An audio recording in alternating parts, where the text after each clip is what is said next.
শিৱসাগৰৰ তিনি শিক্ষয়িত্ৰীক বিদায় সম্বৰ্ধনা। শিৱসাগৰ হাঁহচৰা উচ্চ মাধ্যমিক বিদ্যালয়ৰ তিনিগৰাকী শিক্ষয়িত্ৰীক ৰাজহুৱা বিদায় সম্বৰ্ধনা। শিৱসাগৰ হাঁহচৰা উচ্চতৰ মাধ্যমিক বিদ্যালয়ৰ তিনিগৰাকীকৈ শিক্ষয়িত্ৰীক বিদায় সম্বৰ্ধনা অনুষ্ঠান সম্পন্ন কৰা হয়। 1945 চনতে প্ৰতিষ্ঠা লাভ কৰা হাঁহচৰা উচ্চতৰ মাধ্যমিক বিদ্যালয়ৰ পৰা অতি নিষ্ঠা আৰু সততাৰে নিজৰ দায়িত্ব পালন কৰা তিনিগৰাকী শিক্ষয়িত্ৰীক ৰাজহুৱাকৈ বিদায় সম্বৰ্ধনা জনোৱা হয়। 26 বছৰ ধৰি ছাত্ৰ ছাত্ৰীসকলক জ্ঞানৰ পোহৰ বিলোৱা মানসী চৌধুৰী নেওগ, পূৰবী গগৈ আৰু নমিতা বৰা নামৰ শিক্ষয়িত্ৰী কেইগৰাকীক বিদায় জনোৱাৰ সভাত সভাপতিত্ব কৰে অৱসৰপ্ৰাপ্ত অধ্যক্ষ ভৰত চেতিয়াই। লগতে বিদ্যালয়খনৰ বহুকেইগৰাকী অৱসৰ গ্ৰহণ কৰা শিক্ষক শিক্ষয়িত্ৰীৰ লগতে বিদ্যালয়ৰ শিক্ষক শিক্ষয়িত্ৰী তথা স্থানীয় গণ্যমান্য ব্যক্তিও উপস্থিত থাকে। এই বিদায় অনুষ্ঠানতে বিদ্যালয়খনৰ ছাত্ৰ ছাত্ৰীসকলৰ দ্বাৰা গীত নৃত্য পৰিৱেশনেৰে সভাখনি আকৰ্ষণীয় কৰি তোলে। বিদায় সম্বৰ্ধনা সভা এই বছৰৰে 31 মাৰ্চত মই এই বিদ্যালয়ৰ পৰা ওলাইছোঁ।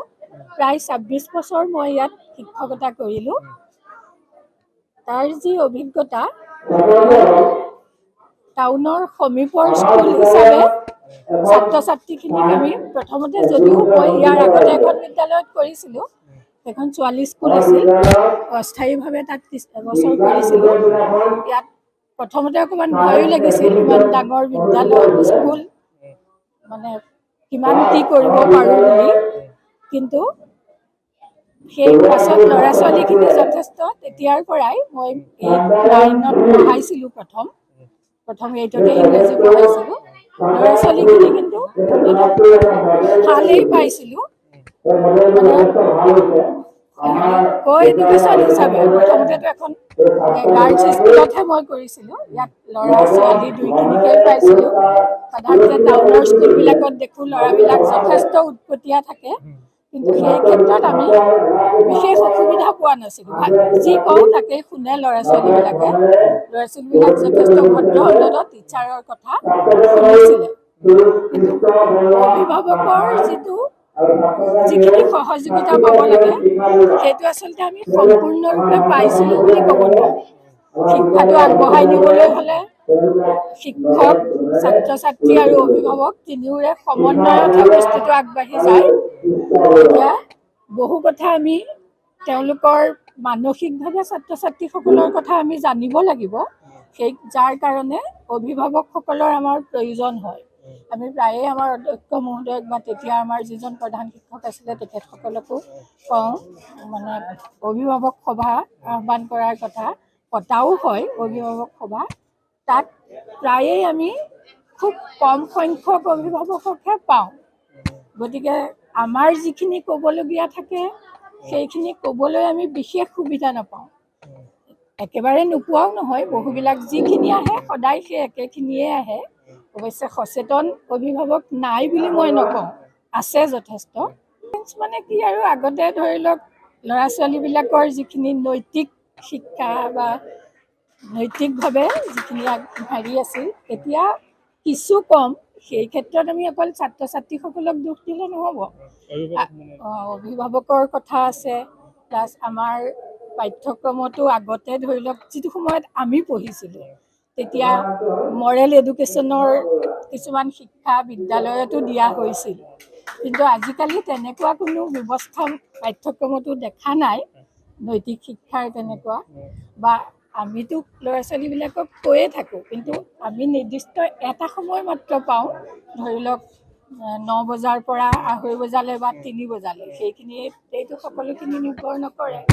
বাকীখিনি ল'ৰা ছোৱালীবিলাকৰ ঘৰুৱা পৰিৱেশ কেনেকুৱা সেইখিনি আমিতো দূৰৰ পৰা আহোঁ, বহুতৰে ঘৰুৱা পৰিৱেশৰ কথা আমি নাজানো।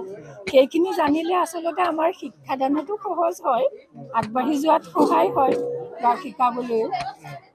ল'ৰা ছোৱালীবিলাকে যদি ভালদৰে মই ক্লাছ 10লৈকেহে পঢ়াইছিলোঁ, তাত পাঠ্যপুথিখিনি যদি ভালদৰে পঢ়ে তেতিয়াহ'লে তেওঁলোকে আচলতে টিউশ্যন কৰাৰ বা কিবা কৰাৰ কোনো প্ৰয়োজনেই নাথাকে। আমাৰ এতিয়াৰ যিখিনি পাঠ্যক্ৰম আছিলে চিলেবাছ, সেইমতে যদি ভালদৰে সিহঁতে স্কুলত পঢ়োৱাখিনি অধ্যয়ন কৰে, ঘৰত আমিতো সকলোখিনিয়েই শিকাবলৈ চেষ্টা কৰোঁ, যিমানখিনি পাৰোঁ শিক্ষক হিচাপে সকলো দিবলৈ চেষ্টা কৰোঁ। সেইখিনিকে সিহঁতে ভালদৰে অধ্যয়ন কৰিলে ল'ৰা ছোৱালীবিলাক আগবাঢ়ি যাব পাৰে। কিন্তু আমাৰতো বৰ্তমান দেখিছেই টিউশ্যনৰ যিটো প্ৰৱণতা বা আমাৰতো প্ৰাইভেট স্কুলৰ নিচিনা নহয়, চৰকাৰী স্কুলত আচলতে শিক্ষকসকলেও যথেষ্ট কষ্ট কৰিব লগা হয়, যিহেতু অভিভাৱকসকলৰ পৰা সম্পূৰ্ণ সহযোগ চৰকাৰী স্কুলৰ শিক্ষকে নাপায়। একেবাৰে নাপায় বুলি মই নকওঁ, কিন্তু সম্পূৰ্ণ সহযোগ আচলতে নাপায়। গতিকে শিক্ষকসকলেও যথেষ্ট কষ্ট কৰিব লগা হয় আৰু ছাত্ৰ ছাত্ৰীসকলে যদি সেই শিক্ষাখিনিকেই বিদ্যালয়ত যিখিনি শিকোৱা হয় সেইখিনিকেই ভালদৰে অধ্যয়ন কৰিলে তেওঁলোকে নিশ্চয় ভাল ফলাফল দেখুৱাব পাৰিব। আৰু শিক্ষক হিচাপে আমি সদায় ভালটোৱেই বিচাৰোঁ। আৰু এইটো ঠিক যে ছাত্ৰ ছাত্ৰীৰ সাফল্যত আটাইতকৈ বেছি আনন্দিত হয় নিস্বাৰ্থভাৱে শিক্ষকসকলে। তেওঁলোকৰতো কোনো স্বাৰ্থ নাথাকে। চৰকাৰী স্কুলৰ শিক্ষক ধৰি লওক যিখিনি ছাত্ৰ ছাত্ৰীৰ প্ৰতি বা হেৰিৰ প্ৰতি কোনো স্বাৰ্থ নাই, তেওঁলোক ভাল হোৱাটো আমি অন্তঃকৰণেৰে কামনা কৰোঁ। আৰু ভালটো শুনিলে আমাৰ ভাল লাগে। বাহিৰতো ধৰি লওক তেওঁলোকৰ ভালটো শুনিলে আমাৰ ভাল লাগে। এতিয়াও বাহিৰত যদি কাৰোবাক মাতে বাৰু ভালদৰেইতো আমাৰ ল'ৰা ছোৱালীবিলাকৰ সেইখিনি হেৰি আছে, ভালদৰে মাতে হেৰি কৰে, কিন্তু সকলো ফালৰ পৰা তেওঁলোকৰ ভাল দেখিলে আমাৰ ভাল লাগিব। শিৱসাগৰৰ পৰা মহিবুল হুছেইনৰ ৰিপৰ্ট, আছাম ফ্ৰণ্ট।